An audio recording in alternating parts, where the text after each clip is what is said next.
politique contemporaine qu'il n'existe de grands États sans grand dessein politique, ni de grande démocratie sans grand parti politique.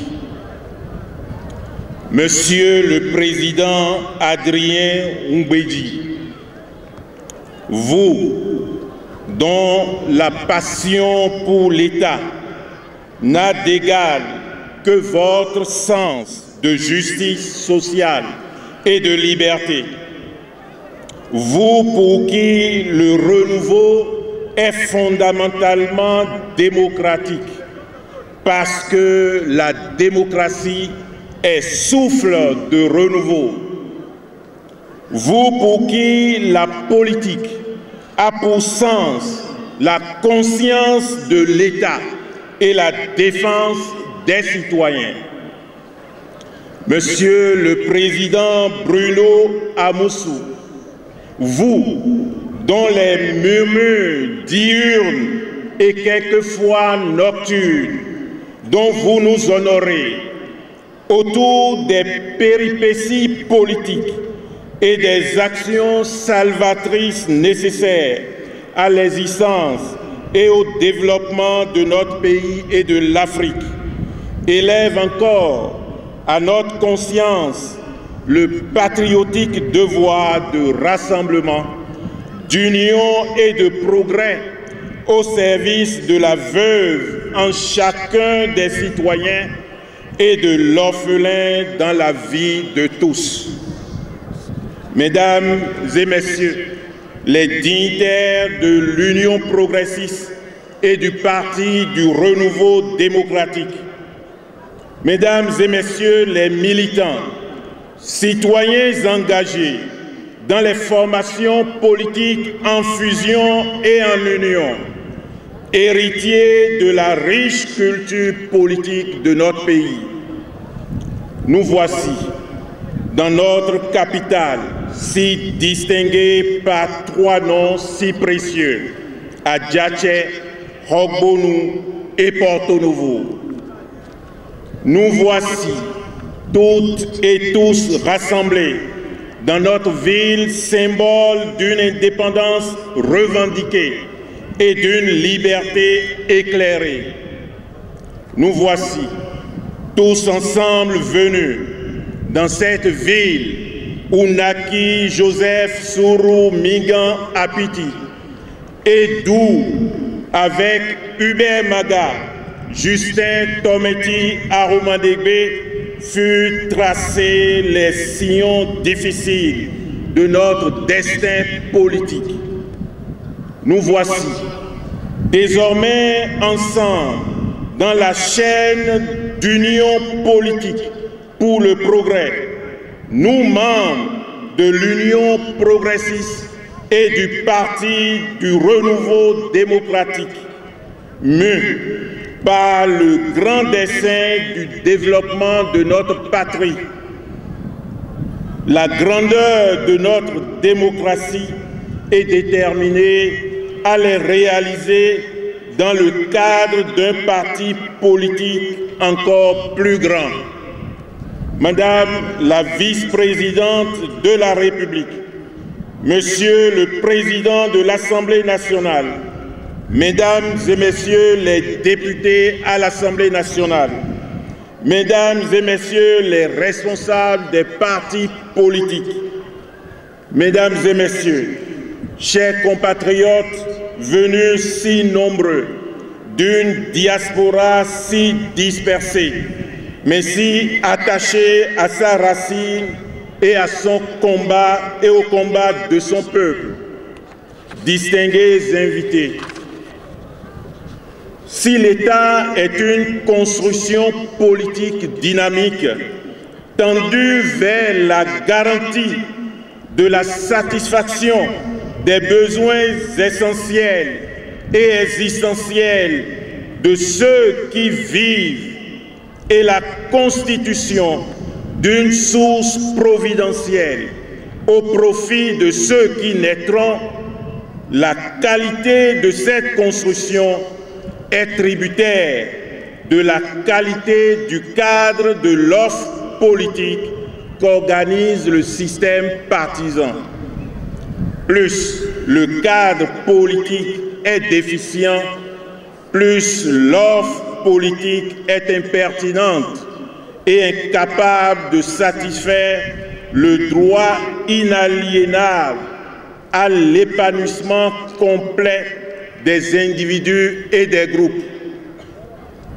Plus le cadre politique est efficient, plus adaptée et prodigieuse est l'offre politique capable de créer les conditions sécurisées de vie.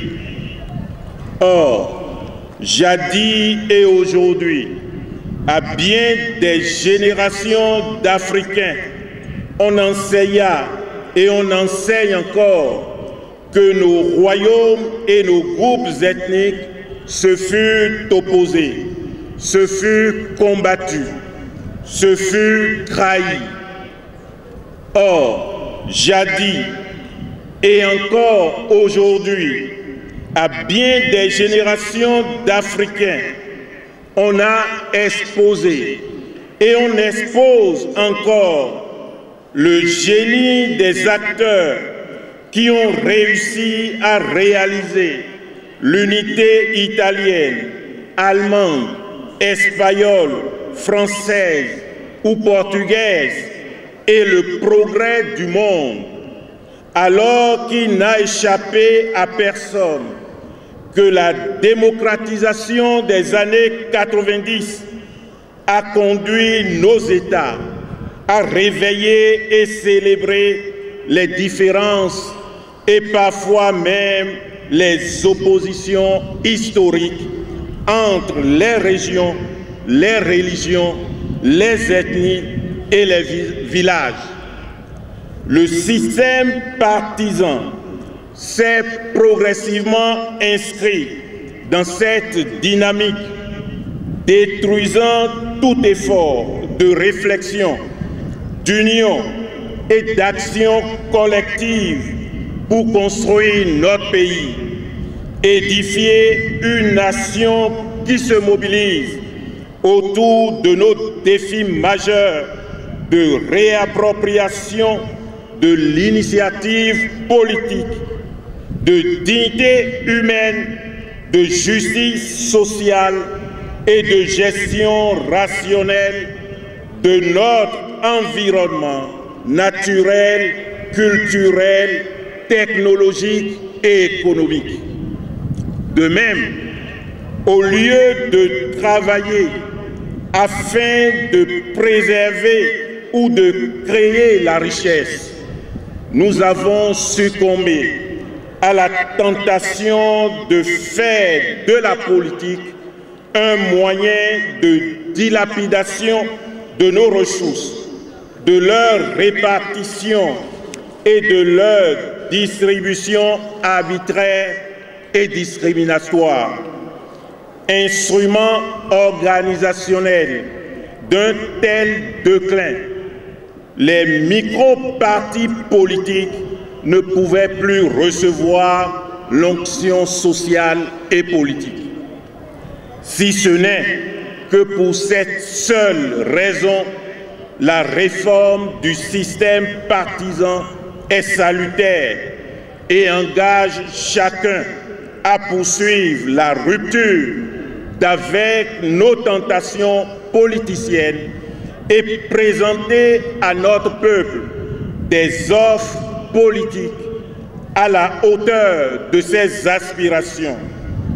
C'est pourquoi, dans la ligne indiquée depuis 2018, à notre patiente et tout aussi entreprenante initiative, Monsieur le Président Adrien Roumbédi, les instances délibérantes compétentes du Parti du Renouveau démocratique et de l'Union progressiste ont choisi d'emprunter le chemin de l'efficience politique et répondre avec pertinence à la détermination de leurs militants et sympathisants de contribuer qualitativement au renouvellement ainsi qu'à la réalisation de l'offre politique.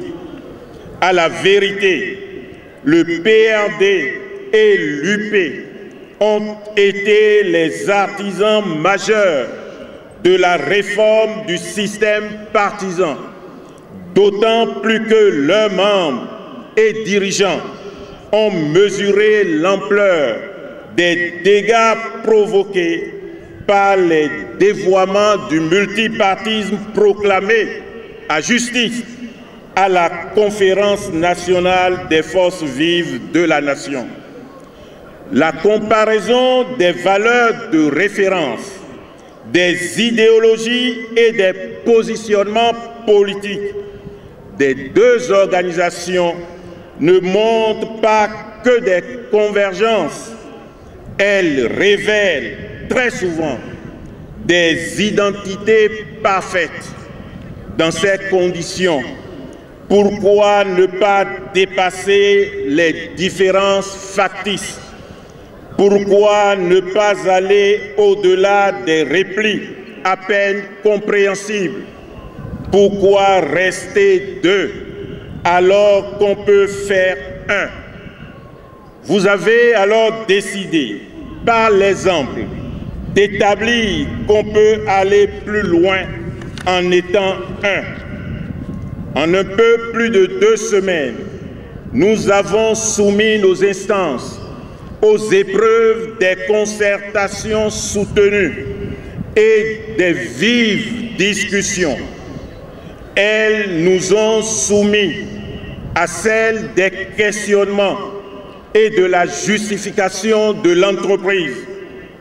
Nous avons, de part et d'autre, sollicité, souhaité, exigé, renoncé, concédé, revendiqué, sans jamais nous éloigner de la ligne tracée.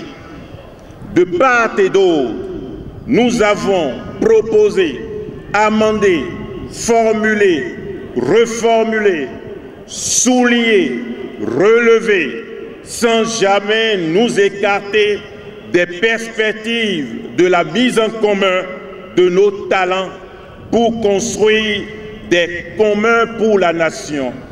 Tant il est vrai que pour construire la nation, il faut construire des communs. De part et d'autre, nous avons reçu autant d'alertes à la prudence que de soutien, autant de reproches que d'encouragements.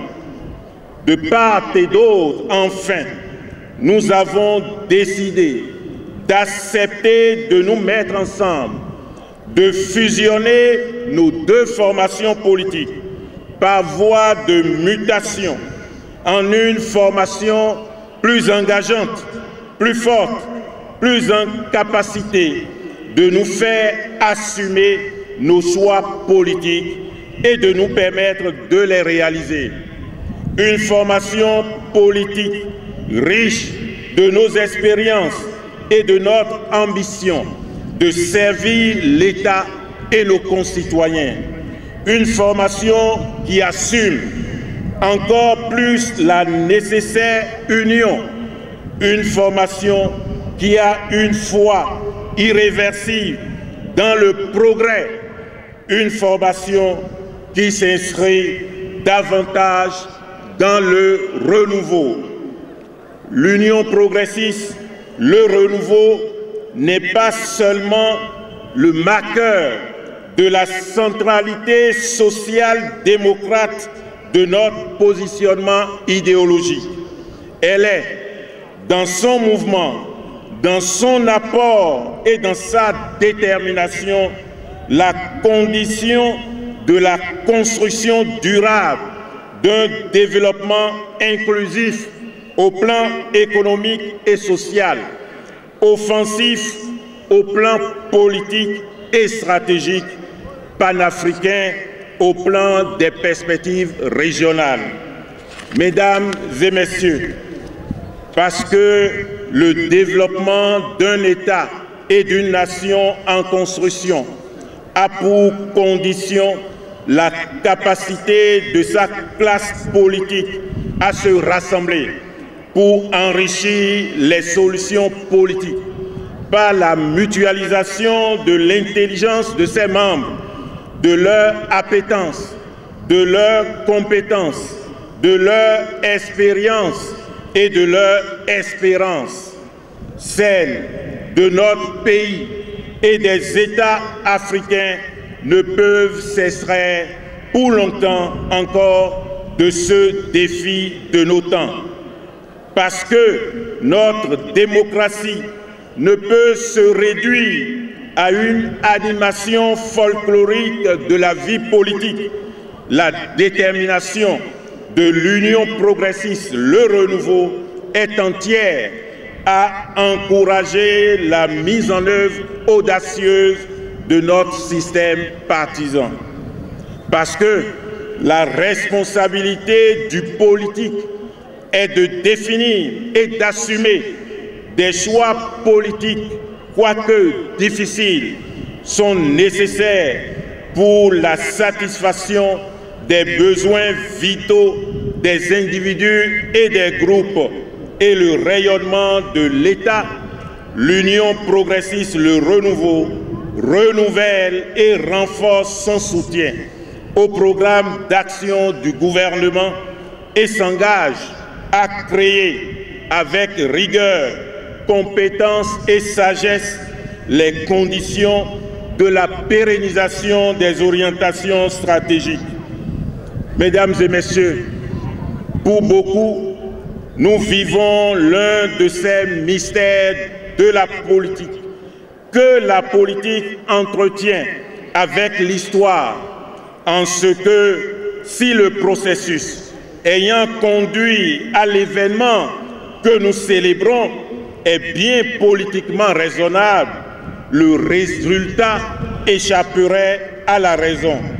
En quelques jours, ce qui est attendu depuis des années se dénoue avec lucidité et responsabilité. Il est possible que la confiance entre les responsables soit porteuse d'une alchimie positive ou que la conscience des défis majeurs de politique interne et internationale soit l'énergie impulsive du dépassement de soi. À la vérité, il n'y a pas d'échec dans le temps historique, aussi bien que c'est à l'ancienne corde que l'on tisse la nouvelle, aussi avérée est la contribution de toutes les initiatives tentées, suspendues ou reprises à la célébration des résultats de ce jour. Nous ne sommes que porteurs des efforts que vous tous, personnalités politiques, ayant forgé la politique dans notre pays, depuis l'historique conférence des forces vives de la nation, avez inlassablement fourni dans le sens de l'union. Nous n'avons pas d'autre mérite que de recueillir le fruit dont vous avez assuré le mûrissement. À l'annonce de l'initiative, le reflet du passé a sans doute rendu inquiets, certains dubitatifs, voire sceptiques. Certains continuent d'éprouver ce type de sentiment qui envahit l'esprit humain lorsqu'il s'interroge sur les choses qui ne lui paraissent pas évidentes. Mais il ne viendra à l'idée de personne parmi nous de tourner dos au sens de l'histoire. À présent, le doute, la prudence, l'inquiétude, le scepticisme, voire la suspicion marqueront encore les rapports entre militants au sein du parti unifié.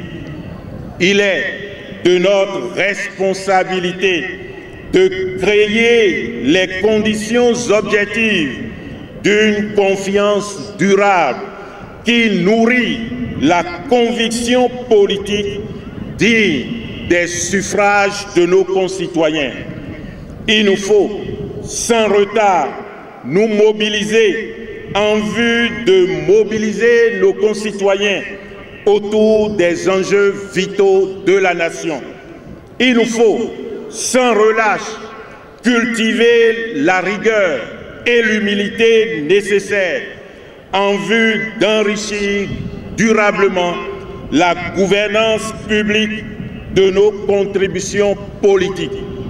Il nous faut être toutes et tous toujours sur le chantier de la construction de l'État et de la nation, en ouvriers résolus, déterminés et fiers. Alors, chers camarades, au travail, sur le chantier encore et encore, au travail pour le citoyen encore et encore, au travail pour l'union, au travail pour le progrès, au travail pour le renouveau. Vive l'union progressiste, le renouveau, vive le Bénin.